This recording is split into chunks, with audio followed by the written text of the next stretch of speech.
Assalamualaikum warahmatullahi wabarakatuh. Selamat pagi, siang, sore, malam, Ibu Kartina Natalilova SEMSI.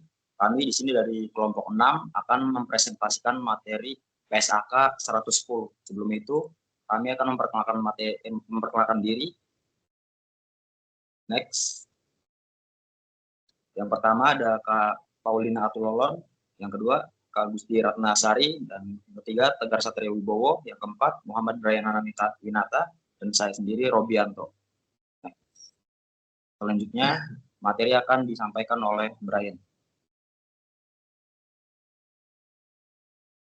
Nah, selanjutnya kita ke tujuan dulu dari PSAK 110, yaitu kita menetapkan prinsip penyusunan dan penyajian laporan keuangan konsolidasian ketika entitas mengendalikan satu atau lebih entitas lain.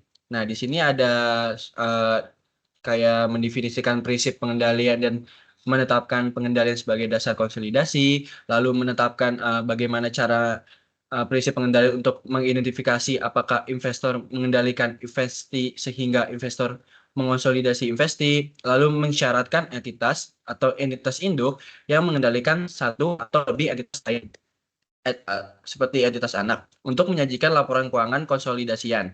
Dan yang terakhir itu adalah menetapkan persyaratan akuntansi untuk penyusunan laporan keuangan konsolidasian. Nah, habis itu kita masuk ke ruang lingkupnya. Nah, pernyataan ini itu berlaku untuk seluruh entitas, kecuali yang pertama itu adalah program imbalan pasca kerja atau program imbalan kerja jangka panjang lain yang diatur dalam PSAK 24 imbalan kerja. Lalu ada entitas investasi tidak perlu menyajikan laporan keuangan konsolidasian jika entitas investasi disyaratkan seluruh entitas anaknya pada nilai wajar melalui laba rugi. Selanjutnya kita ke pengendalian. Nah, pernyataan ini berlaku untuk seluruh entitas, kecuali yang pertama, investor itu mengendalikan investi ketika investor terekspos atau memiliki hak atas imbal hasil variabel dari keterlibatannya dengan investi dan memiliki kemampuan untuk mempengaruhi imbal hasil tersebut melalui kekuasaannya atas investi. Nah, investor ini mengendalikan investi jika dan hanya jika investor memiliki seluruh hal berikut ini. Yang pertama, yaitu kekuasaan atas investi. Bisa dilihat dari paragraf 10-14. Lalu selanjutnya ada exposure atau hak atas imbal hasil variabel dari keterlibatannya dengan investi. Bisa lihat paragraf 15 dan 16. Dan yang terakhir itu adalah kemampuan untuk menggunakan kekuasaannya dan atas investi untuk mempengaruhinya. Selanjutnya akan dijelaskan oleh teman saya, Robi. Selanjutnya, penilaian pengendalian. Untuk menentukan apakah investor mengendalikan atau mengontrol investi, investor menilai apakah investor tersebut memiliki seluruh hal sebagai berikut. Yang pertama, kekuasaan atas investi. Yang kedua, exposure atau hak atas imbal hasil variabel dari keterlibatannya dengan investi, dan kemampuan untuk menggunakan kekuasaannya atas investi untuk memengaruhi jumlah imbal hasil investor. Selanjutnya, tujuan dan desain investi. Investor menilai pengendalian atas investi dengan mengevaluasi tujuan, aktivitas relevan, pengambilan keputusan, kekuasaan atas aktivitas, dan penerima imbal hasil untuk menentukan tingkat pengendalian yang dimiliki. Jika investi dikendalikan melalui hak suara proporsional tanpa pengaturan tambahan, kontrol biasanya berada pada pemegang hak suara mayoritas yang dapat menentukan kebijakan investi. Next. Selanjutnya ada hak substantif. Dalam menilai apakah investor memiliki kekuasaan, investor hanya mempertimbangkan hak substantif yang terkait dengan investi yang dimiliki oleh investor dan pihak lain. Penentuan apakah hak bersifat substantif perlu dipertimbangkan dengan memperhitungkan seluruh fakta dan keadaan. Selanjutnya ada hak protektif. Dalam mengevaluasi apakah suatu hak memberikan investor kekuasaan atas investi, investor menilai apakah haknya akan dan hak yang dimiliki oleh pihak lain merupakan hak protektif. Hak protektif terkait dengan perubahan fundamental terhadap aktivitas investi atau diterapkan dalam keadaan khusus. Selanjutnya akan dijelaskan oleh rekan saya. Selanjutnya itu ada waralaba dan hak suara. Nah, intinya itu waralaba itu bisnis yang bisa dibeli hak usahanya.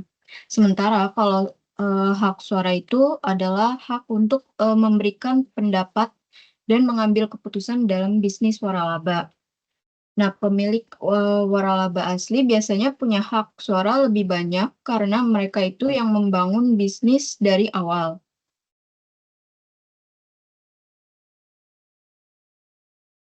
Selanjutnya ada hak suara investor dan hak suara potensial. Nah, kalau hak suara investor itu seperti suara kita dalam rapat pemegang saham. Jadi semakin banyak saham yang kita beli, maka semakin besar pengaruhnya. Terus yang kedua itu ada hak suara potensial. Itu bisa mempengaruhi keputusan perusahaan. Jadi ketika menilai pengendalian, investor mempertimbangkan hak suara potensialnya maupun hak suara potensial yang dimiliki pihak lain untuk menentukan apakah investor tersebut memiliki kekuasaan. Nah, kenapa sih kita membahas pentingnya hak suara ini? Karena hak suara itu tuh menentukan siapa yang berhak mengambil keputusan di perusahaan. Nah, kalau kita punya banyak hak suara, berarti kita punya banyak pengaruh yang besar dalam menentukan arah perusahaan ke depannya. Selanjutnya akan dibahas oleh teman saya.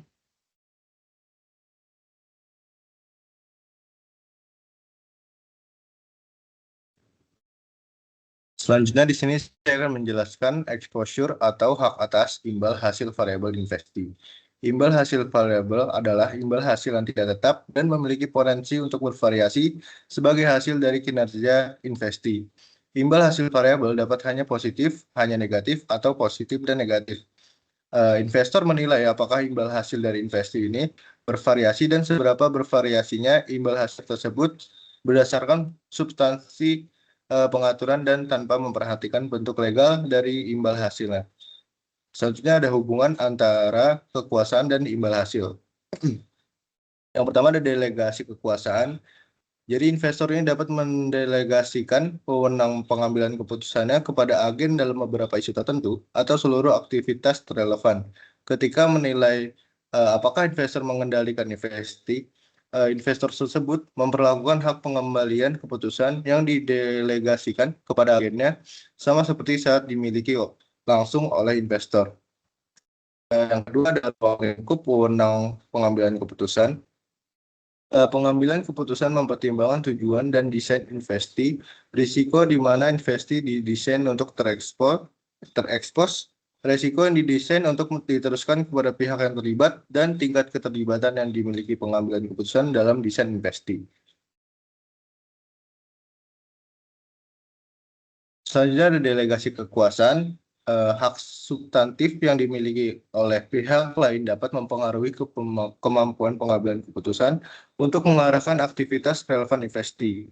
Hak pencabutan substantif atau hak lain menunjukkan bahwa pengambilan keputusan adalah agen. Mempertimbangkan atas hak yang dimiliki oleh pihak lain mencakup penilaian dari hak apapun yang dapat dilaksanakan oleh Dewan Komisaris Investasi dan pengaruhnya pada wewenang pengambilan keputusan. Selanjutnya ada remunerasi. Semakin besar jumlah dari dan variabilitasnya yang terkait dengan remunerasi pengambilan keputusan dibandingkan dengan imbal hasil yang diharapkan dari aktivitas investasi. Semakin besar kemungkinan bahwa pengambil keputusan tersebut adalah prinsipal. Selanjutnya ada exposure terhadap variabilitas imbal hasil yang berasal dari kepentingan lain. Pengambil keputusan yang memiliki kepentingan lain di investasi mempertimbangkan exposure-nya terhadap variabilitas imbal hasil dari kepemilikan tersebut dalam menilai apakah pengambilan keputusan adalah agen. Kepemilikan kepentingan lain di dalam investasi mengindikasikan bahwa pengambilan keputusan mungkin adalah prinsipal.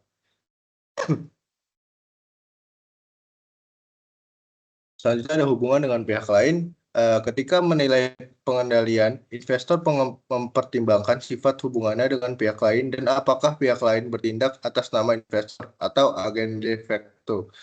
Hal ini membutuhkan pertimbangan yang tidak hanya memperhatikan sifat dari hubungan tersebut, tetapi bagaimana para pihak lain dapat berinteraksi satu sama lain dan berinteraksi dengan investor. Yang kedua ada pengendalian aset tertentu. Investor ini harus mempertimbangkan apakah investor memperlakukan sebagian dari investi sebagai entitas yang dianggap terpisah. Jika kondisi aset tertentu, investi adalah satu-satunya sumber pembayaran liabilitas tertentu dari investi atau kepentingan tertentu lainnya dalam investasi tersebut. Jika investor mengendalikan entitas yang dianggap terpisah tersebut, maka investor ini mengonsolidasi bagian investasi tersebut. Yang terakhir ada penilaian yang berkelanjutan. Investor menilai kembali apakah investor tersebut mengendalikan investi jika fakta dan keadaan mengindikasi bahwa terdapat perubahan salah satu atau lebih dari 3 elemen pengendalian yang dijelaskan. Jika terdapat perubahan dalam kekuasaan atas investi dapat dilaksanakan, maka perubahan tersebut harus tercermin dalam bagaimana investor menilai kekuasaan atas investi. Selanjutnya akan dilanjutkan oleh teman saya.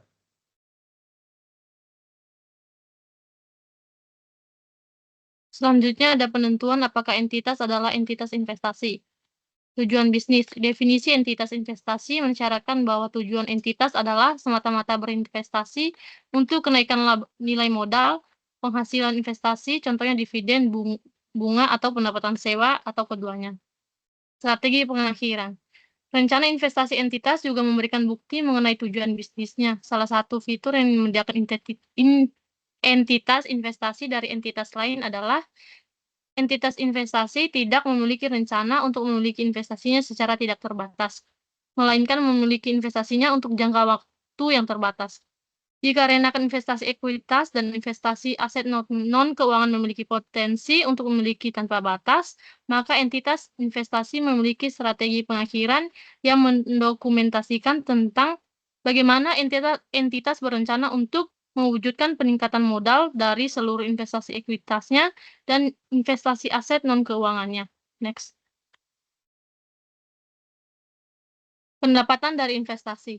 Tujuan untuk memperoleh manfaat lain dari investasi milik entitas tersebut yang tidak tersedia bagi pihak lain yang tidak terkait dari investasi. Manfaat tersebut mencakup 1. Akuisisi, penggunaan, pertukaran, atau eksploitasi dari proses, aset, atau teknologi dari investasi. Yang kedua, pengaturan bersama, sebagaimana didefinisikan dalam PSAK 66 atau PSAK 111, pengaturan bersama atau perjanjian lain antara entitas atau anggota lain dari sekelompok usaha dan investasi untuk mengembangkan, memproduksi, memasarkan, atau menyediakan produk atau jasa. Yang ketiga, jaminan keuangan atau aset yang diberikan investasi yang diperlukan sebagai agunan untuk pengaturan peminjaman dari entitas atau anggota lain dari kelompok usaha. Akan tetapi entitas investasi akan tetap dapat menggunakan investasi dalam investasi sebagai agunan bagi setiap pinjamannya. Yang keempat, opsi yang dimiliki oleh pihak berelasi dari entitas tersebut untuk membeli dari entitas atau anggota lain dari kelompok usaha bagian kepemilikan dalam investasi dari entitas tersebut.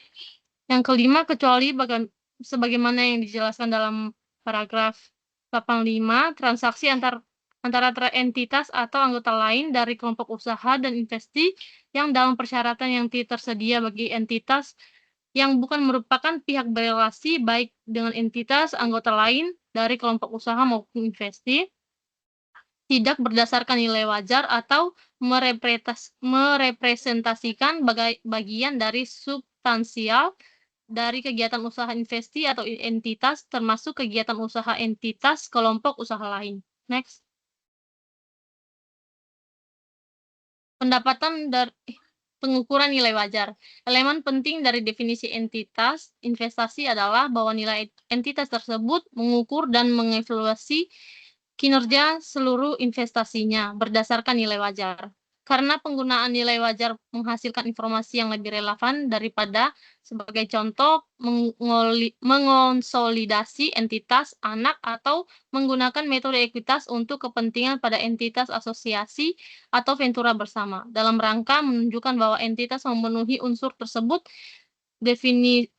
si entitas investasi. Yang pertama, menyediakan investor informasi nilai wajar dan mengukur seluruh investasinya pada nilai wajar dalam laporan keuangan bila mana nilai wajar disyaratkan atau diizinkan oleh SAK dan melaporkan informasi nilai wajar secara internal kepada personil manajemen kunci entitas sebagaimana didefinisikan dalam PSAK 224 ungkapan pihak-pihak berelasi yang menggunakan nilai wajar sebagai atribusi pengukuran utama untuk mengevaluasi kinerja dari seluruh investasinya dan untuk pengambilan keputusan investasi.